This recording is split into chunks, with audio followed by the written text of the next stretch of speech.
Welcome back, and thank you for joining us for episode 108 of our daily Bible study. We are up to Exodus 16. You'll notice a new location today because Adrian... Today is a Serenity Now kind of day. Yeah, Serenity Now. Nothing, the universe is fighting against us as far as recording stuff today. But we're going to try to make it work because this is the time we have allotted to make it work. So... hopefully this all works. Please don't text us during the recording of this video because my phone shuts off every time that happens. And we will go ahead and get started on Exodus 16 as you make sure to read your copy at home. I was just noticing how angelic I look standing in front of, I look nearly transfigured at this point, sitting behind with the light behind me. Anyways. Read your copy. Well, I'm not pitching a tent here. Well, all right. My personal paraphrase of Exodus 16 is we're looking at, remember, the Israelites have crossed the Red Sea. They've sang and danced about it, led by Miriam and others in offering praise to God. And then immediately things start to seemingly take a turn for the worse. And they're grumbling about some of the food. They're asking God for some help. Here's the paraphrase, and we get into this lesson on manna and quail. 1 month after the Israelites had left Egypt, the Israelites set out for Elim in the desert of Sin. It looks weird. It's spelled the desert of sin. There's nothing really to do with sin. It's abbreviated version of Sinai. So the Sinai Peninsula, the desert of the Sinai Peninsula. The Israelites complained how they had no food, lamenting how back in Egypt they sat around pots of meat. Remember the good old days when we were in slavery back in Egypt. God told Moses how he would rain down bread from heaven, and each day they were to gather as much as they needed, and on the sixth day they were to gather double, accounting for the upcoming Sabbath day. Moses and Aaron informed Israel, and they were to be reminded that this was from God. He had heard their cry for food.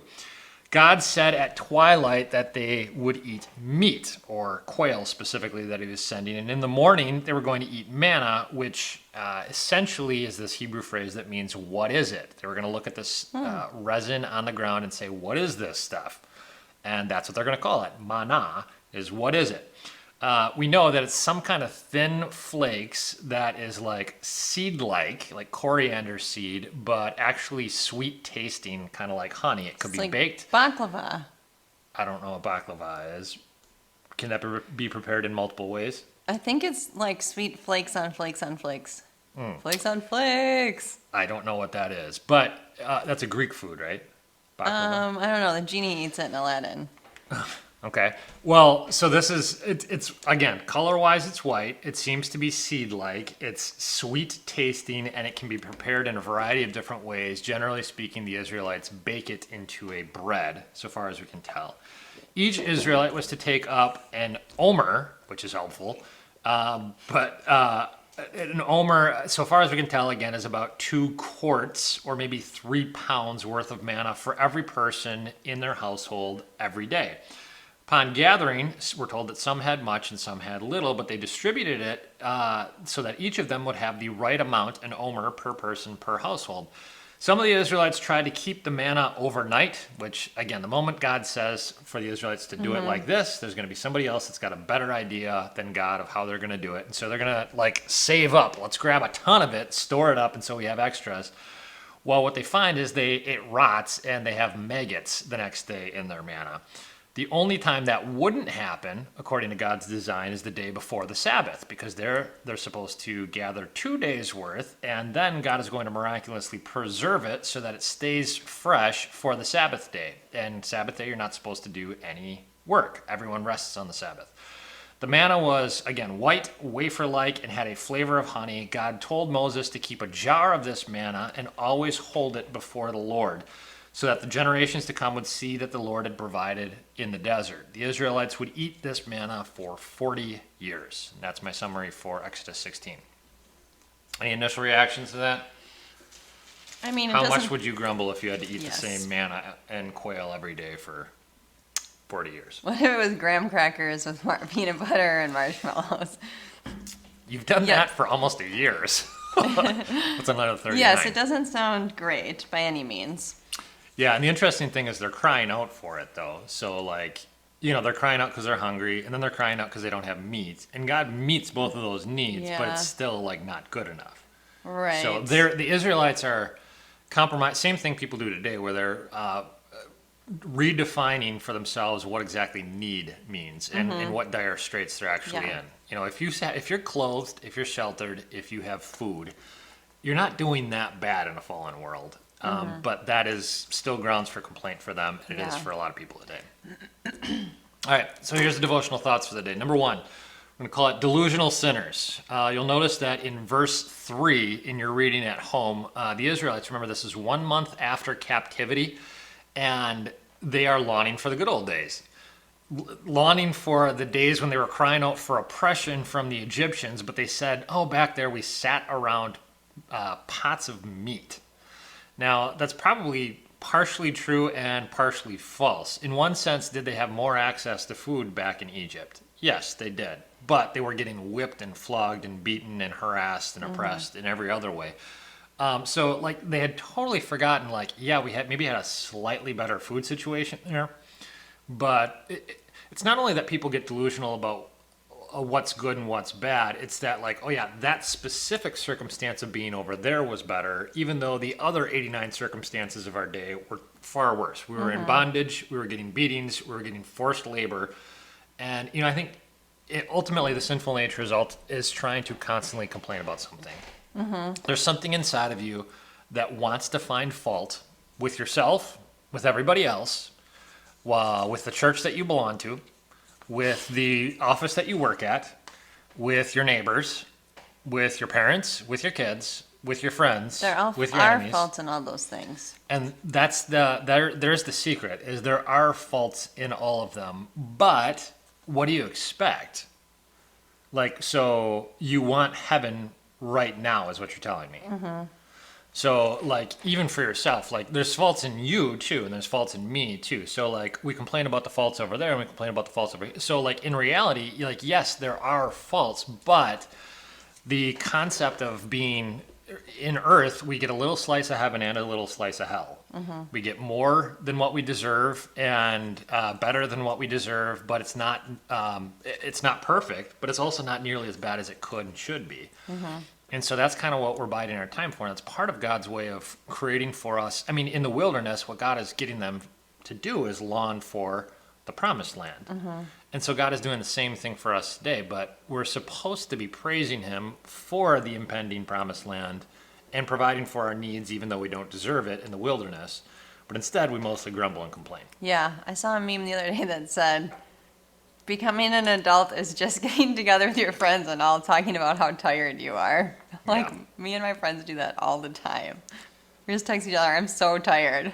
It's exhausting. Life is exhausting. We're all wearing down. We're all wearing away, and the clock is ticking, and it should be. And that, like, you're not gonna, like, die with dignity. You're gonna die. Like, you're gonna fall apart. Your body's gonna disintegrate and decompose and all that stuff. And we're being pulled apart.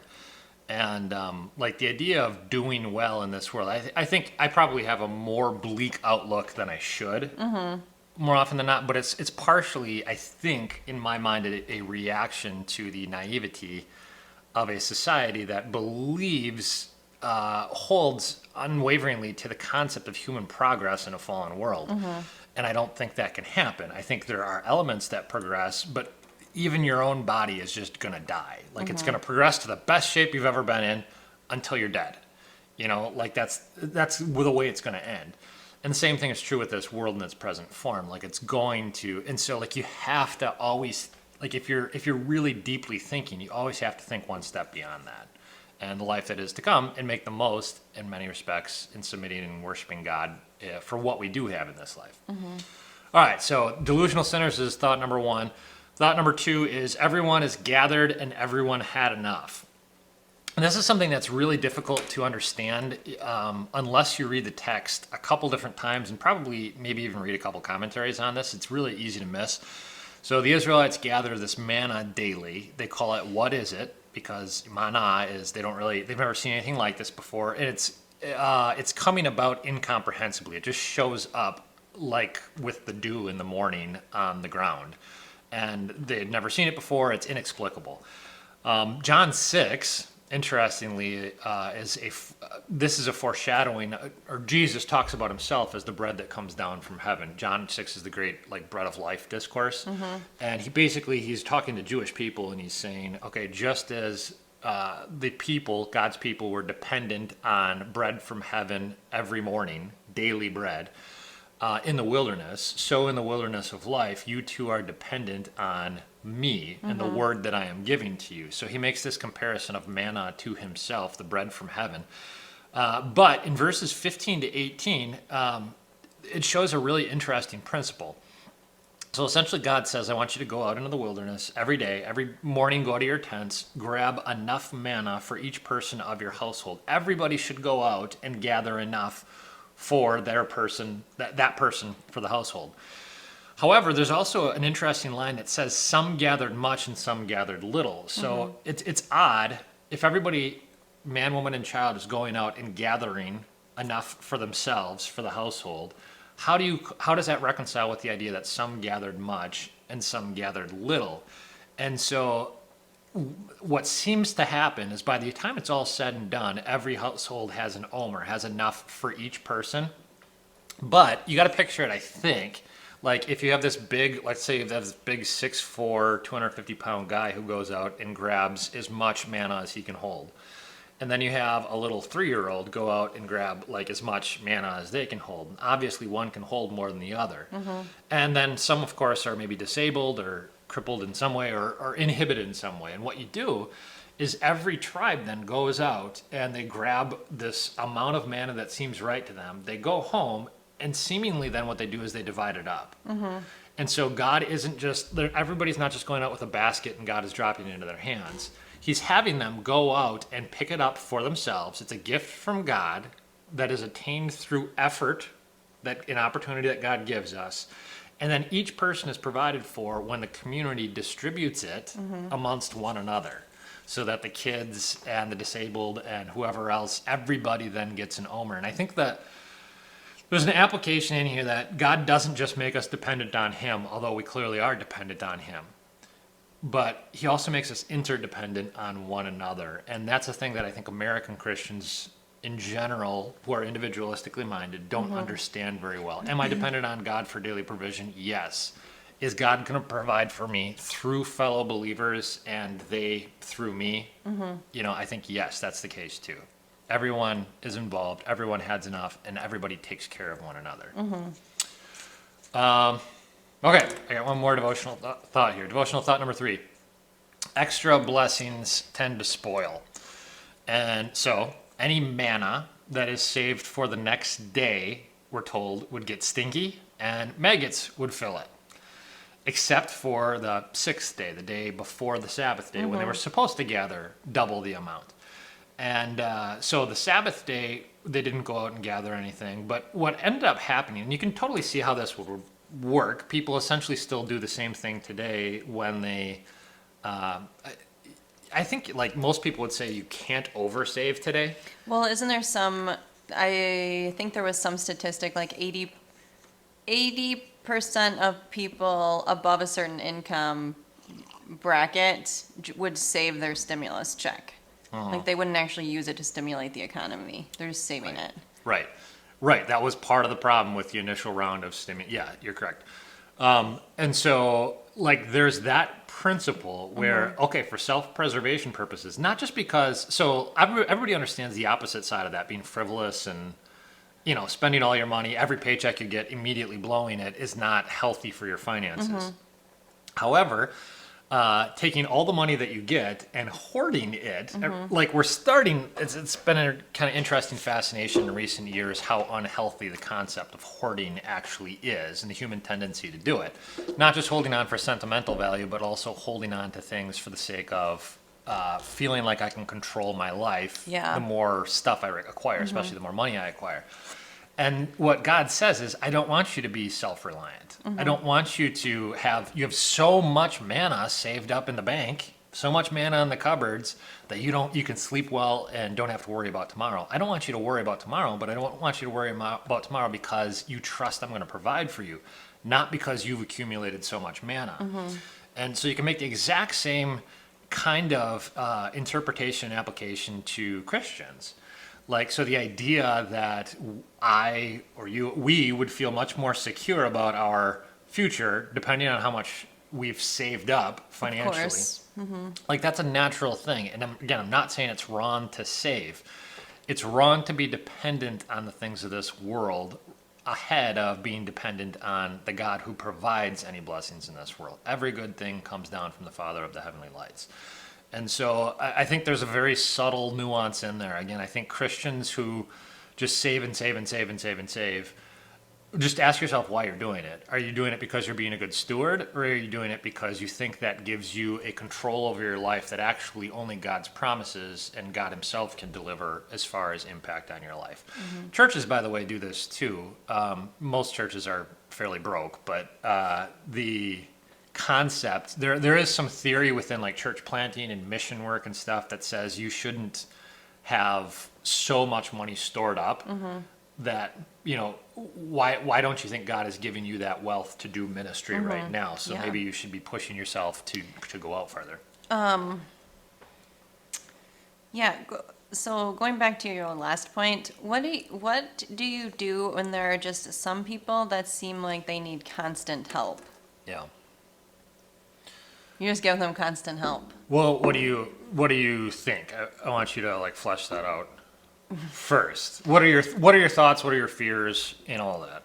Because I think a lot of people would have a lot of people. First of all, if you're not around anybody who's ever asked you for anything, you need to be around people who are asking. Like, if you've been given and blessed with means and nobody is ever coming up to you and asking you for anything, that either means, they don't think you're very generous, or it means you're not going deep enough into humanity that you're not recognizing human needs. But So I think I've maybe said before, like, anytime anyone asks me for something, because it doesn't happen that often, whether it's to do something or for something, I will almost 100% say yes.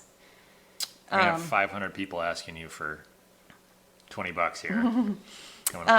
But sometimes there are just recurring people that always seem to need. And what are my fears? So obviously I know if you're giving to someone in need, like it is as though giving to the Lord and you're taking care of God's people. Maybe the fear is like you might be taken advantage of. But then even if you were, I still think you're blessed by God through it, Yep. Like if I give you something and you use it for whatever purpose, I guess that's on you, not on me. Yeah. Or if you are relying on me more than relying on yourself to I don't know. I think the idea that if you're extraordinarily generous, will anybody ever take advantage of you? Not just might they, I guarantee they will.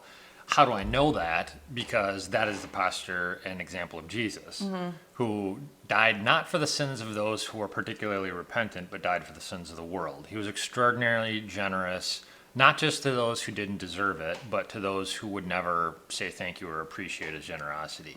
He was totally taken advantage of. It's in very simple terms, it's the 10 lepers who come and ask for their leprosy to be removed, and only one comes back and says thank you, right? I think that's the general, that's probably right. Yeah. 9 to 1. Yeah. And so out of the 10 times that you might help somebody, might 9 be taking advantage of you. I think I also get annoyed if I don't think I'm thanked properly, which I know is sinful, and then I think that it negates the blessing I'm getting from God anyway, so Totally. I might as well just keep my own money. If they have to earn your kindness, then you haven't shown them grace, because grace is undeserved.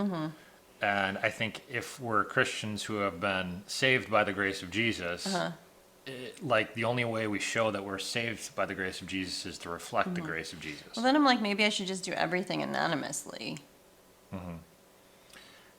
Yeah, I think as a general rule, I think that's not a bad idea. I'm not a huge fan of, we're going to put our name on this and that sort of thing. But I also think it's possible there also is the piece of leading by example. So when David makes his donation to the temple and he lets people know, okay, here's what I'm doing because I want to show you I'm putting my money where my mouth is on this.